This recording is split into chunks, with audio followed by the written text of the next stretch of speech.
क्योंकि मेरे पॉडकास्ट पे कुछ हुआ, मुझसे लोगों ने भी कहा, और नहीं पूछूंगा तो वही जनता मुझसे पूछेगी क्यों नहीं पूछा। नाम अक्षरा सिंह। हमारे यहाँ पॉडकास्ट हुआ, उस पॉडकास्ट में वो रोई भी और हजारों बातें कही, जिसके बाद उस पॉडकास्ट पे हजारों कमेंट आज भी पड़े हैं जिसपे लोगों ने कहा पूछे, जिसमें कहा गया कि रहना है तो औकात में रहो, नहीं तो बाहर जाओ। वो वीडियो कॉल पे बात कर रहे हैं, कहा गया बाहर खड़ी रहो। कोलकाता में गए, हंगामा कर दिया, स्टेज पे जबरदस्ती पैर छुआया गया और अनलिमिटेड बातें आई, मतलब ऐसी हजार बातें जो उस पॉडकास्ट में आई। और फिर ये भी कहा गया कि आखिर में उन्होंने कहा कि क्या गलत हो गया, और जब मैंने उनकी बात नहीं मानी, हाँ ये भी वर्ड था कि वो शादी कर ली और he wanted to keep me as a side में, और जब नहीं मानी मैं तो मेरा करियर खराब कर दिया गया, इस वजह से मुझे एक्टिंग छोड़ के सिंगर बनना पड़ा। बहुत बहुत सीरियस एलिगेशंस है, और उसमें वो रोई भी हैं, बहुत भावुक भी हुई हैं और बहुत सारी बातें आई हैं। और तब से मुझसे आपके फैंस कह रहे थे कि आप जब भी मिलेगा लाइफ में तो ये जरूर जिक्र कीजिएगा, क्योंकि ये बहुत सेंसिटिव टॉपिक है। भाई साहब, जो चीज सो गया है उसको हमसे बुलवा के फिर से क्यों जगाना चाहते हैं? एक बार कहकर खत्म कर सकते हैं आप, वंस फॉर ऑल जिसे कहते हैं ना कि सर यही है ना, ये अभी साल भर के अंदर ही घटना, ऐसी भी नहीं पुरानी बात है। यही है ना कि बोल देने से खत्म नहीं होगा, फिर से शुरू हो जाएगी। नहीं, उन्होंने मुझसे कहा था कि ये उनका आखिरी है, इसके बाद वो जीवन में कभी भी इस टॉपिक को नहीं कहेंगे, लेकिन इस बार वो कहना चाहती थी ताकि दुनिया जाने क्या हुआ था उनके साथ। 100 बात की एक बात, जब सब बना के ही बोलना है, सब जब दिमाग से ही बोलना है, तो उसका सर मैं बोला ना कि हर बात का सफाई नहीं देना चाहता। भगवान के भगवान के घर में देर है, अंधेर नहीं। मैं क्या हूँ, आप क्या हैं, हमारे बाप दादा कह गए हैं कि बेटा दीवाल का भी कान होता है।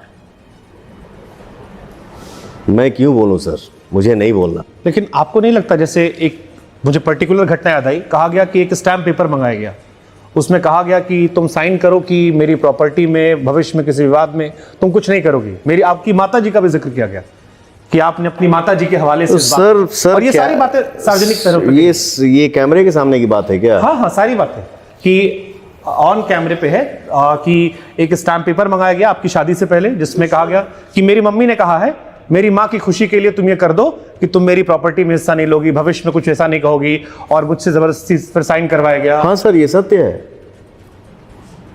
जो सत्य है मैं बोलूंगा, बोल ही दूंगा, ये फैक्ट है। पवन जी बहुत, और ये बातें क्यों हुई, मेरी माँ ने ये बात क्यों बोला, काहे बोला, ये भी तो सोचना चाहिए ना।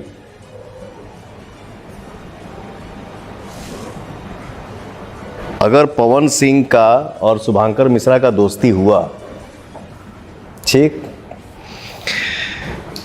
शुभांकर मिश्रा ने पवन को बैठने का मौका दिया। भोजपुरी इंडस्ट्री में मैं नहीं बोलता सर, लेकिन होता है, मजबूरी हो जाता है कभी कभी बोलना। आप अपने जो आप चैनल चला रहे हैं उस पे लिखिएगा कि भोजपुरी का सलमान खान कौन है, या ये गूगल पे ही सर्च कर लीजिए, वो दिख जाएगा आपको। मैं बोलता नहीं हूँ, मैं माफ़ी चाहता हूँ अपने दुनिया जहान से। इतना तो जरूर है सर, पवन को कोई पैसे से नहीं खरीद सकता है, बट आंसू पे जरूर बिक जाता हूं। पवन को आंसू ही खरीद सकता है। खैर, अगर शुभांकर मिश्रा ने पवन को बैठने का मौका दिया, भाई बैठो ना, और दोनों का जब क्लोजनेस बढ़ता जाएगा तो आपके परिवार में माता को, पिता को, बड़े भाई को जब पता चलेगा कि पवन का पीछे का हिस्सा क्या है, तो शुभांकर को एक बार जरूर बैठा के समझाएगी माँ, चाहे बड़ा भाई या पिता, कि जो कर रहे हो वो सही नहीं है। अगर तुमको यही करना है तो या तो तुम वही चुन लो नहीं तो इसको चुन लो, उस वक्त आप क्या करेंगे? अगर आपको अपनी माँ से प्यार है, जाहिर सी बात है माता जी की बात सुनेंगे। तो सर मैं इससे ज़्यादा क्या बोलूँ?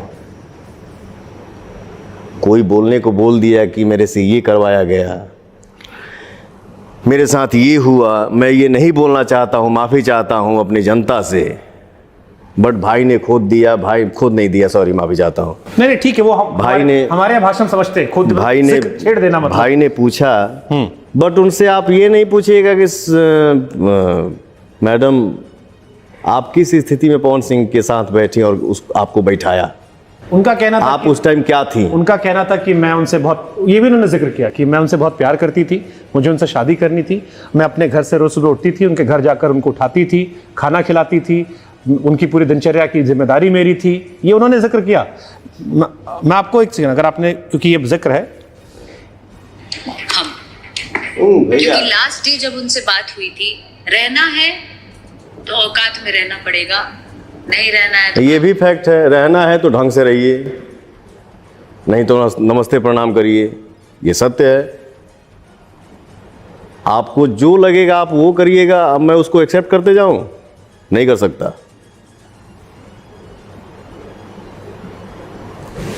अगर मैं गलत हूं तो गर्व के साथ जाइए, आप भी गलत करिए, बट मैं सही हूं तो आपको मेरे हिसाब से ही रहना होगा, नहीं तो प्रणाम। जो बातें आपने बताई, सॉरी,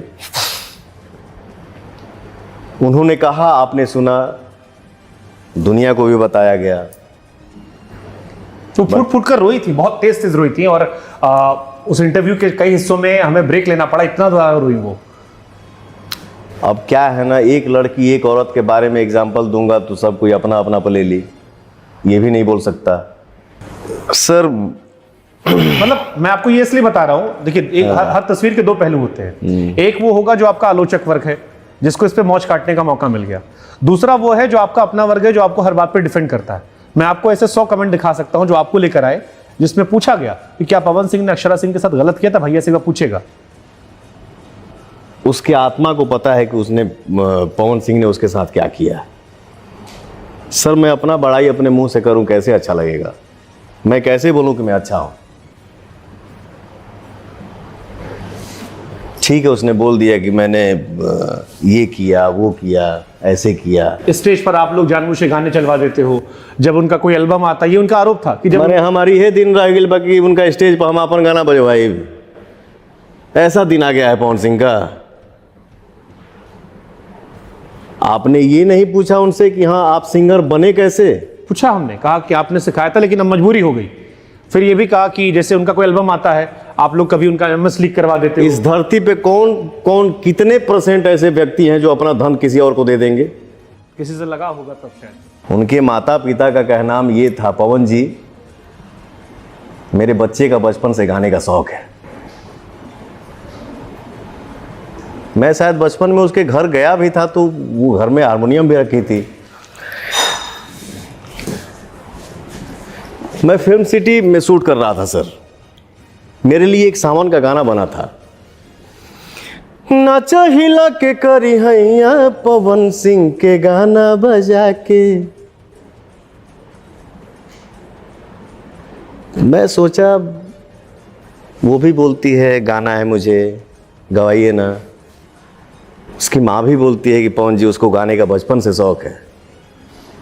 मैं अपना गाना, मैं उसको फ़ोन किया, बेटा तुमको गाने का शौक है ना, तुम ये गाना गा लो, दिल बोल रहा है गाना हिट है। फिर मैंने म्यूजिक डायरेक्टर को फ़ोन किया कि सर ये गाना अक्षरा गाएगी, क्योंकि अपने मुंह से अपना बड़ाई अच्छा नहीं लगता है। मैं खुद ही बोलूं कि नाचा हिला के कर हैया पवन सिंह के गाना बजा के, भैया शोभा ना दी, प्लीज़ आप उसे गवा दीजिए। माइक पे खड़ा होने का हिम्मत नहीं था, बट खड़ा करवाया, गाना गवाया कैसे कैसे, मशीनरी कैसे कैसे उसको पिचिंग करके ठीक किया गया। गाना रिलीज हुआ, गाना सुपरहिट हो गया, जीवन में अपने मस्त रहे, खुश रहे, आगे बढ़े, इससे आगे नहीं बोलूँगा सर। एक आखिरी सवाल इससे पूछ लेते हैं। हाँ सर। पवन सिंह को प्यार था अक्षरा सिंह से, और अफसोस है जो हुआ वो घटना ऐसी नहीं होनी चाहिए थी। इसको बेहतर तरीके से आप लोग हैंडल कर सकते थे जितना छीछल इधर समाज में हुआ। मैं अपने जीवन में गद्दारी वाला लगाव किसी के साथ किया ही नहीं हूँ, चाहे वो लड़का